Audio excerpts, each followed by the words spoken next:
In this lesson are introduction, motion, slow and fast motion, distance, speed, distance time graph, and odometer or speedometer.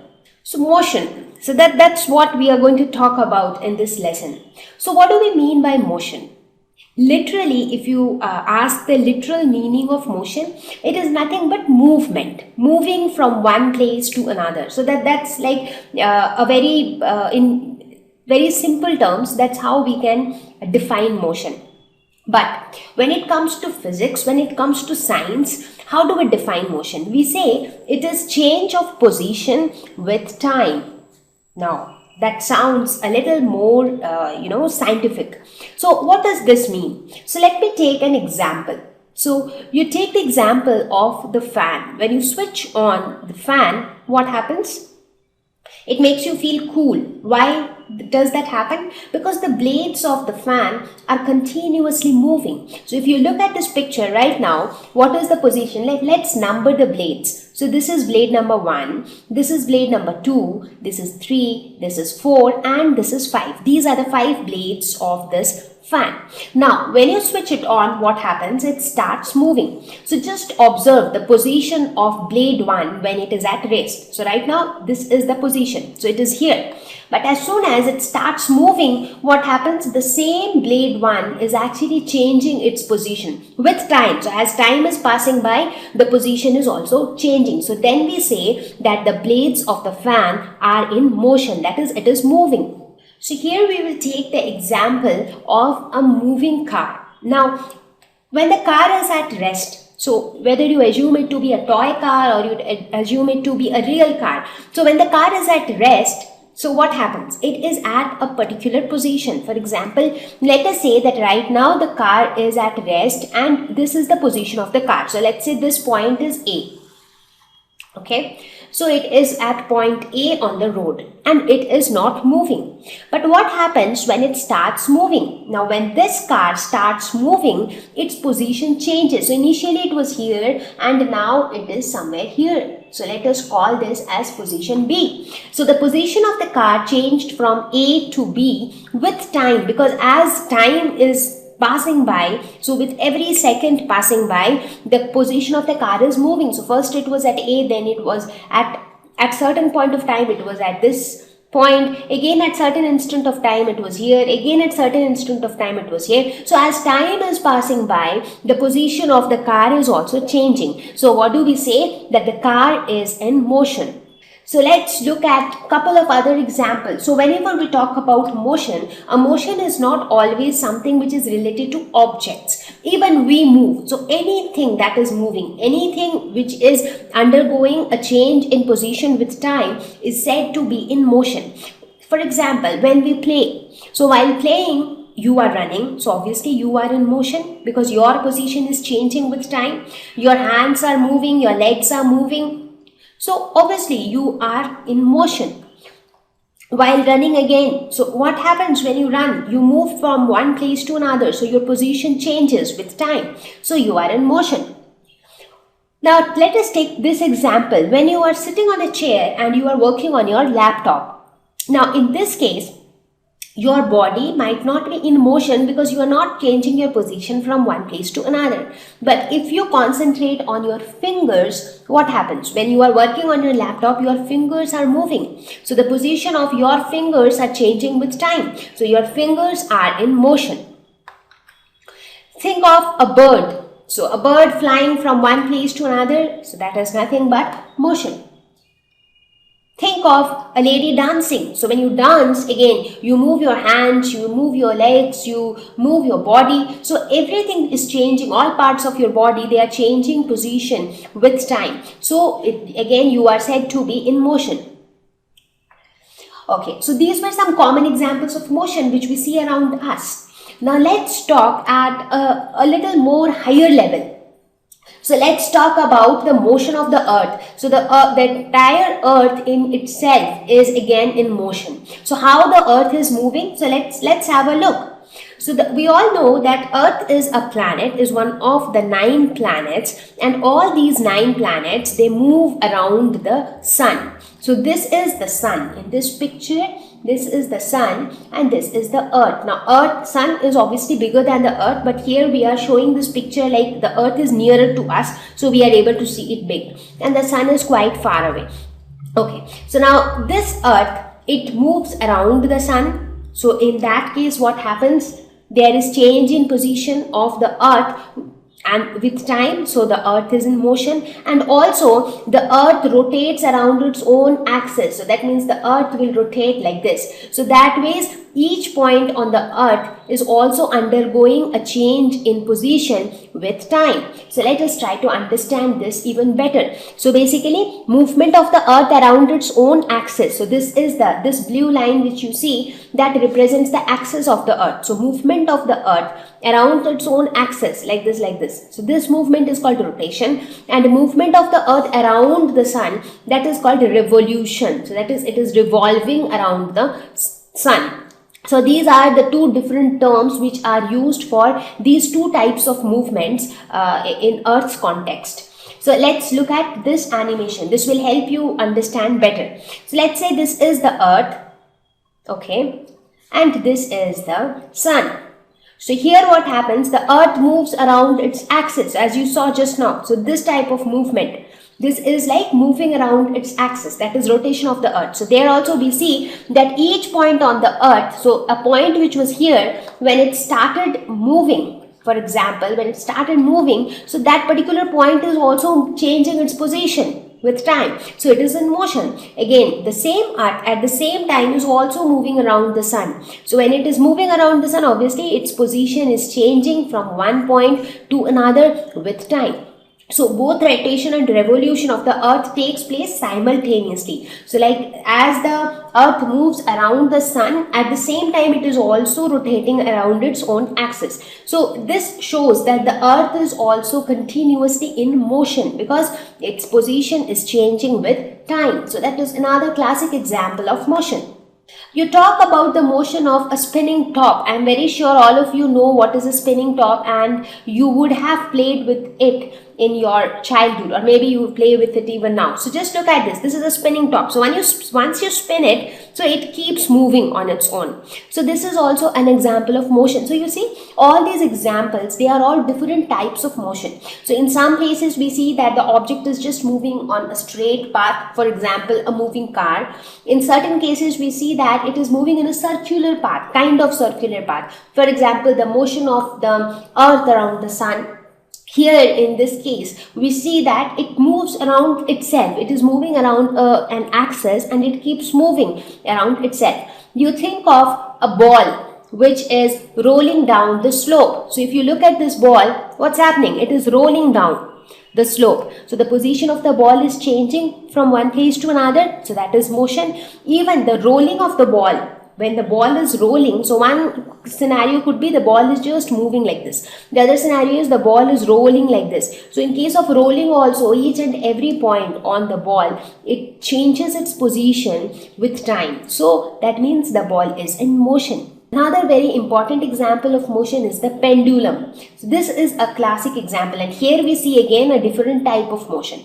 Now, have you ever observed the wall clock in your house? Now, these days not all houses have this so these type of clocks were more common in the olden days. So where you see the a pendulum hanging here, and it keeps moving in a particular type, in a particular form. So this is how the pendulum moves. So you have a pendulum, a string kind of a thing, a very thin thread-like structure, and at the bottom you have a bigger mass, a ball-like structure. In fact, you can try to make a simple pendulum with a stone and a thread. You take a stone, tie it with a thread, and then hold the thread at this point. So you fix it at this point, and then just give it a little bit of push here, and then what happens? It keeps moving in this fashion. So this type of motion of the pendulum, so this is also a motion, right? Because if you look at the position is changing from here to here to here. Again it is coming back here, again it is going here, right? So it is basically changing its position in a particular form. So what kind of position it is, like what kind of motion it is? Moving here, coming back, moving till here, and again coming back to this point. So this point is known as the mean position. So this is called the mean position, and these two positions are called the extreme positions. So these two are the extreme positions. So basically it moves from mean position towards one extreme position, again it goes to the other extreme position, again it comes back to the mean position, and then this motion is repeated over a period of time. So it is like a periodic motion because the entire motion gets repeated in periodic intervals of time, and this type of motion is known as oscillatory motion, and this is called oscillation. So what is one oscillation? So moving from here to here, coming back and again coming back here. So this complete one cycle is termed as one oscillation. So that is called one oscillation. So oscillatory motion is periodic in nature. Why periodic? Because it repeats itself. So if you look at this motion, so this one oscillation, that means from here till here and again coming back to here, that is one oscillation. So this one oscillation, this motion keeps on repeating. So that is why it is called periodic motion, because it takes place in periodic intervals of time, and the time taken to complete one oscillation is known as time period. So time period is one very important parameter of a pendulum. So time period is the time taken to complete, or the time taken for one oscillation. So whatever time it takes to complete this one oscillation, that is known as the time period of a pendulum. So for a particular pendulum, the time period will remain constant because all the oscillations are going to be the same thing. So all the oscillations are actually repetition of each other. So the time taken by first oscillation would be equal to the time taken by the second oscillation, that will be equal to the time taken for the third oscillation, and so on. So therefore the time period of a particular pendulum will remain the same, and this time period depends on the length of pendulum. So what is the length of pendulum? That is the length of this thread of the pendulum. So it depends on this length of the pendulum. So you see, this is an interesting example of motion. So this was a special type of motion called oscillatory motion, and pendulum is the best example of oscillatory motion. We already looked at a couple of examples of motion where we saw that some objects move on a straight path, some objects move in circular path, some objects rotates about itself, but all of these are motion because there is a change in position with time. Now an interesting thing about motion is that motion is relative. What do we mean by relative? That means motion of an object is always with respect to some frame of reference. Now what is this frame of reference? Now whenever we talk about motion, it is always with respect to something else. For example, let us look at this example. Let's say that these people, they are standing at the bus stop waiting for a bus. Now there is a bus which just moves by. Okay. So what will you say? Is the bus moving? Yes, the bus is moving because the position of the bus is changing with time. So initially the bus was here and now the bus is here. So the bus is moving, of course. But the bus is moving with respect to these people who are standing at the bus stop because they can see it changing its position with time. Now, if you look at the same bus, now let's assume that you are not standing at the bus stop, rather you are sitting inside the bus. So you are inside the bus, let's say. Okay. Now if you are inside the bus, do you see the bus changing its position with time? Not really. So for somebody who is sitting inside the bus is at rest. But for somebody who is outside the bus is in motion. So we are talking about the same object, but for one frame of reference it is moving, but with respect to some other frame of reference it is at motion.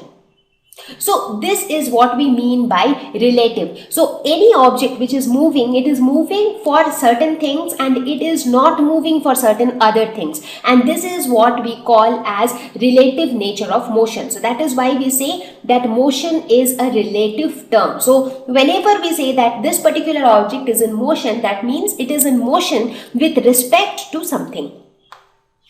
So now that we learned about motion, there are many different types of motion. I have already given you an example of oscillatory motion, the motion of the simple pendulum. So let's look at another very simple type of motion which is commonly experienced by us in our day-to-day life, and that is called rectilinear motion. So linear means something which is in a straight line. So motion along a straight line is known as rectilinear motion. So one example of rectilinear motion could be a car moving along a straight line, along a straight path. So this is an example of rectilinear motion. Now you see, different types of motion are so much different from each other. So rectilinear motion is like this, whereas when you talk about the oscillatory motion, which is nothing but a periodic to and fro motion, that is like this. Correct? So that is oscillatory motion. Now the question is, how do we describe the motion of an object? How do we describe that how exactly a particular object is moving? Because there are many different ways in which an object can move. Now, as I have mentioned before, that whenever we talk about motion, two important things are position and time. So these are the two most important things, and that is why you see both these parameters are included in the definition of motion. So in order to describe the motion, position needs to be defined. That is very, very important, because only when you know the position of an object, you will be able to judge if the position has changed with time or not. So position needs to be very clearly defined. And what is position? It is nothing but the point at which the object is located at a particular instant of time. So let's look at this example. You see this little boy on the cycle? So right now the boy is at rest. So let's say the boy is located at this particular, so location is this one, and at a particular instant of time. Now when he starts moving, so he starts cycling, what happens? As he keeps moving from this position A, its position keeps changing. So at certain time it was here, then here, then here, and finally it has reached this position. Let's call this position B, and the time has also passed by during this period. So that means the time also changed and the position or the location of the object also changed. So this location is termed as position. So now in this case, we could clearly say that motion had taken place because there is a change in position. And how do we know there is a change in position? Because we had defined the initial position, and therefore we can determine if the final position is same as the initial position or final position is different than the initial position. So knowing the position is very, very important. We already looked at a couple of examples of motion where we saw that some objects move on a straight path, some objects move in circular path, some objects rotates about itself, but all of these are motion because there is a change in position with time. Now an interesting thing about motion is that motion is relative. What do we mean by relative? That means motion of an object is always with respect to some frame of reference. Now, what is this frame of reference? Now, whenever we talk about motion, it is always with respect to something else. For example, let us look at this example. Let's say that these people, they are standing at the bus stop waiting for a bus. Now, there is a bus which just moves by. Okay. So what will you say? Is the bus moving? Yes, the bus is moving because the position of the bus is changing with time. So initially the bus was here and now the bus is here. So the bus is moving, of course. But the bus is moving with respect to these people who are standing at the bus stop because they can see it changing its position with time. Now, if you look at the same bus, now let's assume that you are not standing at the bus stop, rather you are sitting inside the bus. So you are inside the bus, let's say. Okay. Now, if you are inside the bus, do you see the bus changing its position with time? Not really. So, for somebody who is sitting inside the bus is at rest. But for somebody who is outside the bus is in motion. So, we are talking about the same object, but for one frame of reference, it is moving, but with respect to some other frame of reference, it is at motion. So this is what we mean by relative. So any object which is moving, it is moving for certain things and it is not moving for certain other things. And this is what we call as relative nature of motion. So that is why we say that motion is a relative term. So whenever we say that this particular object is in motion, that means it is in motion with respect to something. So now that we learned about motion, there are many different types of motion. I have already given you an example of oscillatory motion, the motion of the simple pendulum. So let's look at another very simple type of motion which is commonly experienced by us in our day-to-day life, and that is called rectilinear motion. So linear means something which is in a straight line. So motion along a straight line is known as rectilinear motion. So one example of rectilinear motion could be a car moving along a straight line, along a straight path. So this is an example of rectilinear motion. Now you see, different types of motion are so much different from each other. So rectilinear motion is like this, whereas when you talk about the oscillatory motion, which is nothing but a periodic to and fro motion, that is like this. Correct? So that is oscillatory motion. Now the question is, how do we describe the motion of an object? How do we describe that how exactly a particular object is moving? Because there are many different ways in which an object can move. Now, as I have mentioned before, that whenever we talk about motion, two important things are position and time. So these are the two most important things, and that is why you see both these parameters are included in the definition of motion. So in order to describe the motion, position needs to be defined. That is very, very important, because only when you know the position of an object, you will be able to judge if the position has changed with time or not. So position needs to be very clearly defined. And what is position? It is nothing but the point at which the object is located at a particular instant of time. So let's look at this example. You see this little boy on the cycle? So right now the boy is at rest. So let's say the boy is located at this particular, so location is this one, and at a particular instant of time. Now when he starts moving, so he starts cycling, what happens? As he keeps moving from this position A, its position keeps changing. So at certain time it was here, then here, then here, and finally it has reached this position. Let's call this position B, and the time has also passed by during this period. So that means the time also changed and the position or the location of the object also changed. So this location is termed as position. So now in this case, we could clearly say that motion had taken place because there is a change in position. And how do we know there is a change in position? Because we had defined the initial position, and therefore we can determine if the final position is same as the initial position or final position is different than the initial position. So knowing the position is very, very important. About motion, another important, we are actually talking about movements, or we are talking about position changes. So when it comes to movements, something which is very commonly being used in our day-to-day life is fast and slow. So how do we know which object is moving fast and which object is moving slow? So how exactly do we define that, or how exactly do we determine that? What determines the speed of motion? So that is where we introduce speed. So we will talk about speed a little later.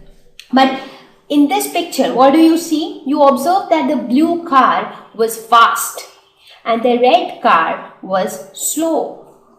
So why was this an example of fast motion? Because it very quickly changed its position. So in a short interval of time, it reached from position A to position B.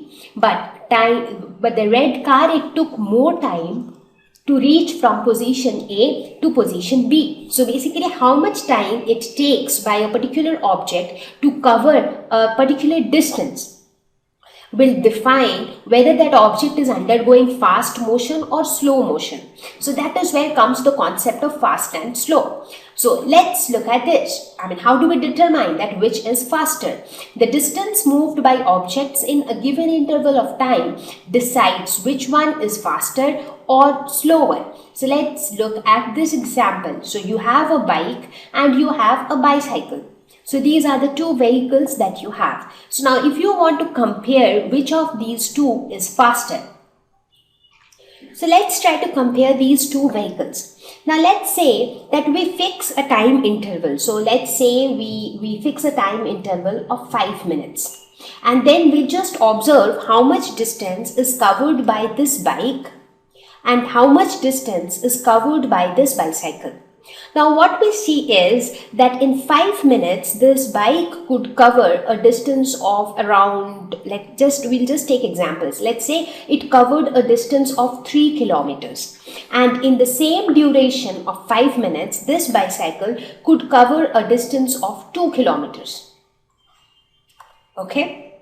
So which one is faster? No, the time interval is the same. So in the same time the bike covered more distance when compared to the cycle. So that means the bike is faster. So the bike is traveling fast. That is why it could cover more distance in the same time when compared to the bicycle. So this is how we can determine which one is faster. So fast or slow is actually defined by the rate of change of position with time. That is how fast the position is changing with time. Because when we were talking about motion, we were only talking about the change in position with time. But when we talk about the fast or slow speed of a vehicle, we are actually talking about the rate at which the position is changing with time. How fast or how slow the position changes with time. So that is how we can say that the bike is faster and the bicycle is slower. So this is where we introduce the term speed. So when we talk about fastness or slowness of motion, we have to introduce speed. So what is speed? It is the rate at which an object covers distance. That means how fast or how slow, how quickly or how slowly an object is able to cover distance with time. So speed is a scalar quantity. What is a scalar quantity? It is such a quantity which only needs magnitude for its definition. That is just a value. So we say the speed of a vehicle is 5 meters per second. So that's the speed. So we do not need any direction. So these type of quantities are called scalar quantities. You will learn more about scalar and vector quantities in your higher classes. So let's look at an example to understand speed even better.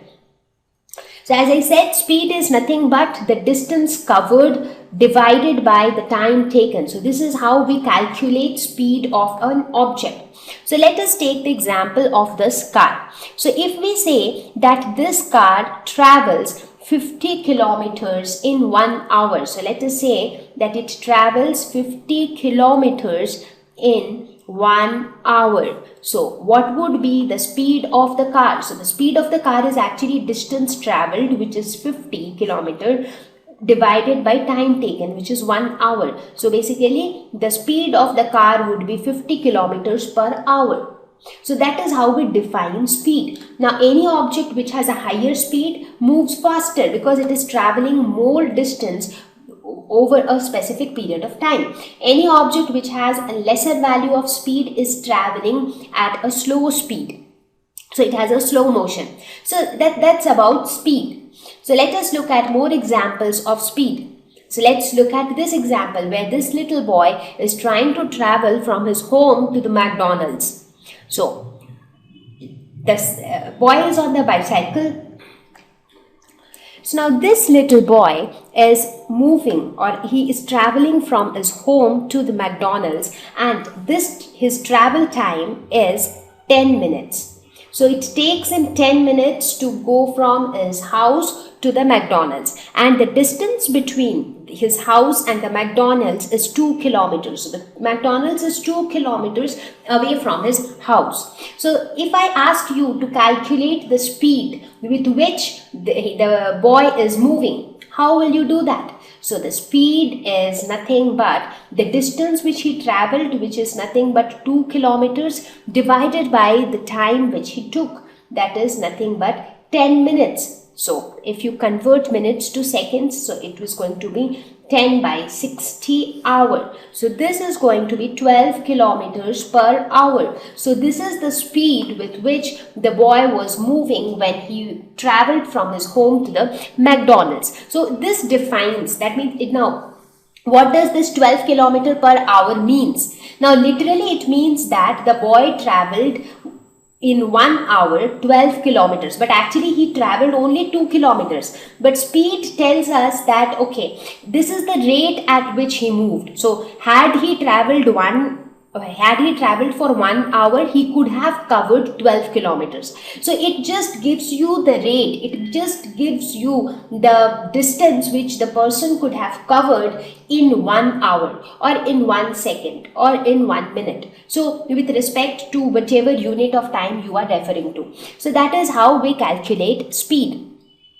Now similarly, let's say that the boy also comes back from the McDonald's. So let's say we take another example where the boy goes to the McDonald's, like he travels from his house to the McDonald's and then immediately he comes back from McDonald's to his house. And we say that what would be the total distance? Now let's say the total distance of going and coming back would be 4 kilometers. Correct? And let's say that the total time that he took was, say, 30 minutes. Now we are assuming that he didn't get down at McDonald's at all. He just went there, but as soon as he reached McDonald's, he changed his mind and he started coming back to home. So if we say that the time he took was 30 minutes, in that case, what would be the overall speed? So again, you can calculate it in a similar way, distance traveled by time taken. So I'm leaving that as an exercise to you. So I hope it is clear that how do we calculate speed and what is speed all about? What does speed tell us? It just tells us the distance that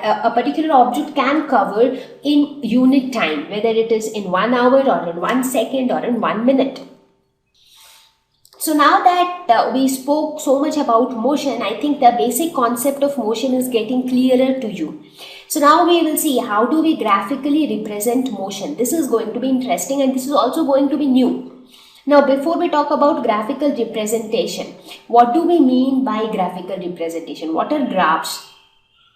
Now have you ever seen a graph while going through a newspaper or over the internet? So graphs are nothing but pictorial representation of data. So let us take an example. Let us say that the teacher in your class, she asked the students which is their favorite fruit. Now there are several fruits available. Some students like apple, some like oranges, some like grapes, some of them like banana. So different students have different choices. So now there are so many students in the class. So let's say there are almost 100 students in the class. Now some said apple, some said orange, some said banana. Now it is very difficult to represent this data. So how to represent this data? So graph is a pictorial representation, or it is a diagram that shows relationship between two different quantities. So what are the two quantities in this case? The number of students in the class, that is how many students said they like apple, how many students said that they like grapes, how many said that they like mango. So basically number of students is one variable and the other quantity is the fruit, because some like orange, some like apple, some like banana. So with the help of these two quantities, that is the number of students and the fruits. So taking these two on two different axes, we have plotted a graph. So now with this graph, you can very easily determine how many like apple. So here you can see that 50 students like apple. Again you see mango, around 40 students like mango, 30 students like grapes and 20 students like banana. So with this graphical representation, it become easier to indicate or to display this entire data. Otherwise, what you could have done is, now as I said, that's now since there are hundreds of students, more than 100 students in the class, then for each student you will write, okay, this person likes apple, this person likes banana, again this person likes apple, this person likes grapes, and so on. So to make the representation clearer and easier, graphical representation is often used, and this is known as a graph. So what you see on the screen is nothing but a graph. Now you would have seen these kind of graphical representation in the newspapers also. In a newspaper, you would have often seen that the weather reports often have graphs showing how the weather changed in the past couple of days, how the temperature changed in the past couple of days or in the last month, or how the temperature is changing in different cities. So you also would have seen graphs in the stock market news, where it says that how the price would have decreased or increased in the last few days or last few years. So graphs are something which are very commonly seen in the newspapers as well. So if you want, you can actually scan through your newspapers and see where you can get a graph.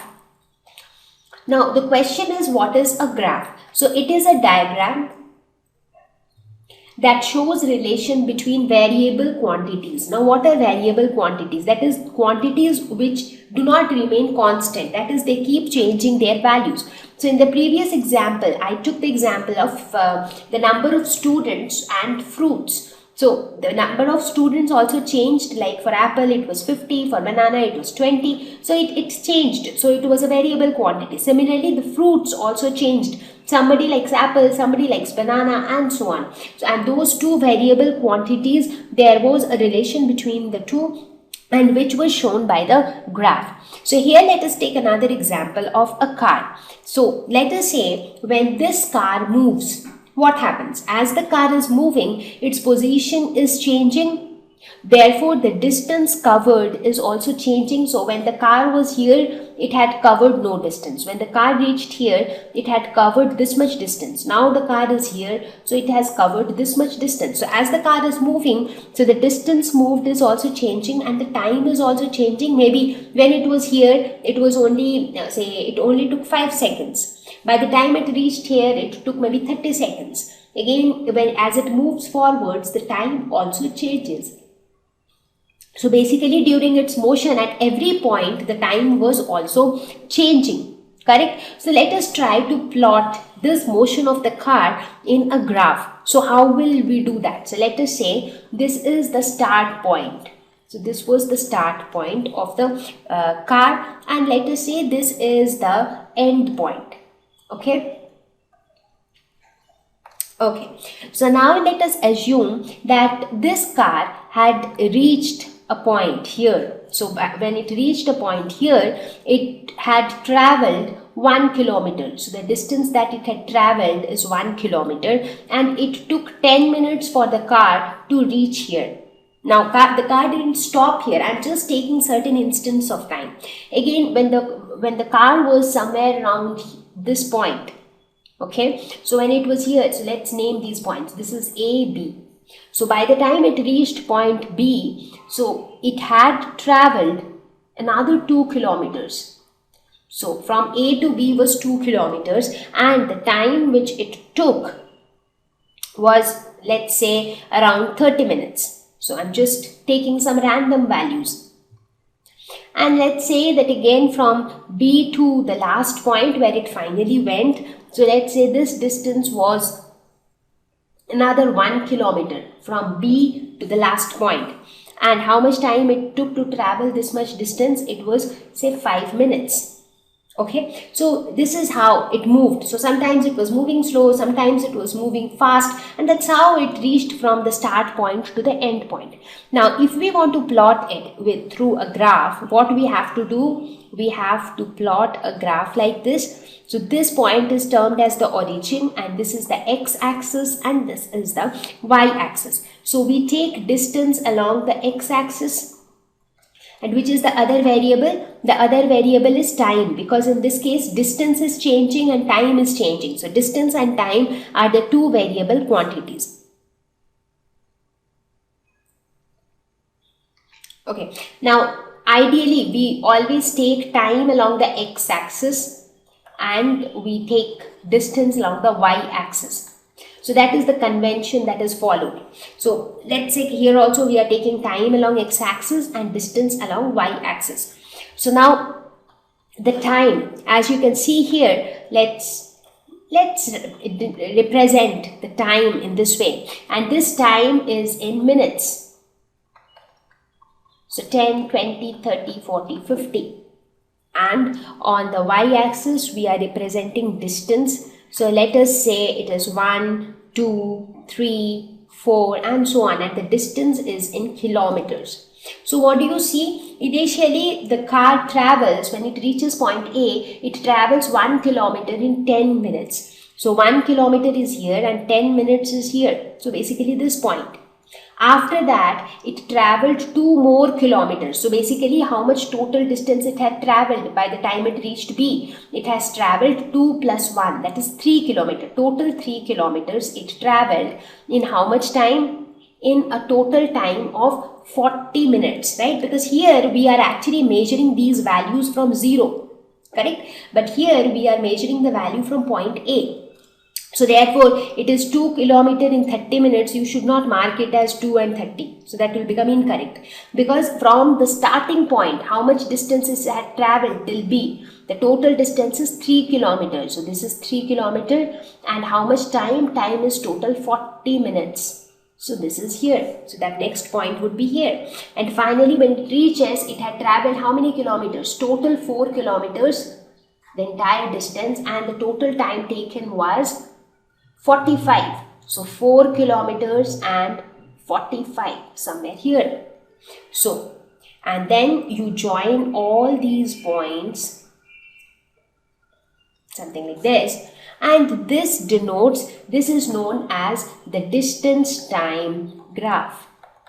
So when you look at this graph tells you that how the particular car was moving. So at this much point, this was its speed. At this point, it traveled this much distance. So this is how a distance time graph looks like, and this is a graph.